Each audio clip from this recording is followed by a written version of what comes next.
ఈరోజు helping arts ఆధ్వర్యంలో మనము వికలాంగులకి అందరికీ మనం స్వెటర్స్ ఇచ్చాము. ఈ స్వెటర్స్ ఎందుకు ఇచ్చామంటే గత సంవత్సరం మనం రిపోర్ట్లు ఇచ్చాము. మన వికలాంగుల వికర్తల వయోవృద్ధుల సంక్షేమ సంఘం అధ్యక్షుడు యశ్వర్ గారు ఈ సంవత్సరం మనకి రిపోర్ట్ వద్దన్న స్వెటర్స్ కావాలని చెప్పి అన్నారు. అన్న కోరిక మేరకు మనం ఈ స్వెటర్స్ తీసుకొచ్చాము.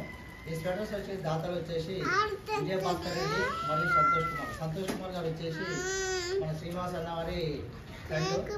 నా యొక్క ప్రోగ్రామ్ ఓన్లీ ఫోటోలు స్టేటస్లో అంటే అన్న పంపించిన స్టేటస్లో చూసి నన్ను ముఖం కూడా చూడలేదు. అయినా సరే మనకి ఈ ప్రోగ్రామ్కి స్పాన్సర్ చేశారు. యాక్చువల్ రావాల్సిందైనా మరి కొన్ని అనివార్య కారణాల రాలేకపోయారు.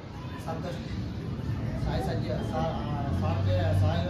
సార్వాడ మెడికల్ షాప్ వచ్చి సాయి సంజీవన్ షాపు నగర్లో ఉంటుంది. అన్నగారు మీకు కూడా చాలా చాలా థ్యాంక్స్ అండి. ఎందుకంటే నాకు చూడకపోయినా కూడా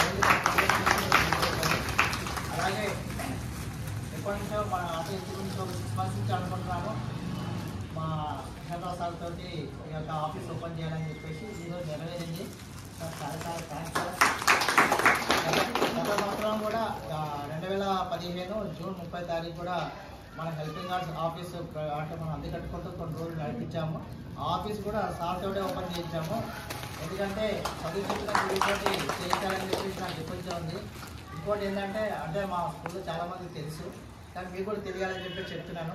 ఆ రోజు ఎమ్మెల్యే గారు వచ్చారు. ఎమ్మెల్యే గారు పక్కన ఉన్నా కూడా సార్ మీరు కాదు సార్ మా సార్ ఓపెన్ చేయాలని చెప్పేసి సార్తో రిఫండ్ కట్ చేయించాను. అది 2015 నుంచి 12 వరకు కూడా అద్దె కట్టుకుంటూ అలాగా కొనసాగింది. ఇప్పుడు సొంత దాంట్లో నేను చేస్తున్నాను కాబట్టి సార్తో చేయించాలని చెప్పేసి సార్ గారు చేయించాను. సార్ చాలా చాలా థ్యాంక్స్ సార్. ఇంకొక చిన్న విషయం ఏంటంటే సార్ మనకి బుక్స్ తీసుకొచ్చినప్పుడు కూడా నేను సార్ని బుక్స్ అడగకపోయినా కూడా గవర్నమెంట్ స్కూల్ జెడ్పీహెచ్ఎస్ నెహ్రూ స్కూల్లో సార్ వచ్చేసి బుక్స్ నాకు చెప్పి డైరెక్ట్ ఆటోతో అక్కడ పంపించేసి సార్ ఆ ప్రోగ్రామ్లో టైం లేకపోతే కూడా సార్ టైం కేటాయించి మన కోసం కూడా ఆ బుక్స్ డిస్ట్రిబ్యూట్ చేశారు. సార్ చేసే సేవలు చాలా ఎందుకంటే సార్ చెప్పుకోవటానికి మళ్ళీ చెప్పుకుంటేనే సార్ సేవలు అందరికీ తెలుస్తూ ఉంటాయి.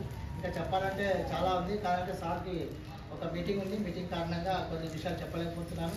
మళ్ళీ ఏమంటే తర్వాత మీటింగ్లో కానీ ఏదైనా ప్రోగ్రాంలో సార్ గురించి నేను చెప్తాను. ఈ అవకాశం ఇచ్చిన ప్రతి ఒక్క మెంబర్కి వచ్చి పాల్గొన్న ప్రతి ఒక్క మెంబర్స్కి పేరు చెప్పిన థ్యాంక్ యూ.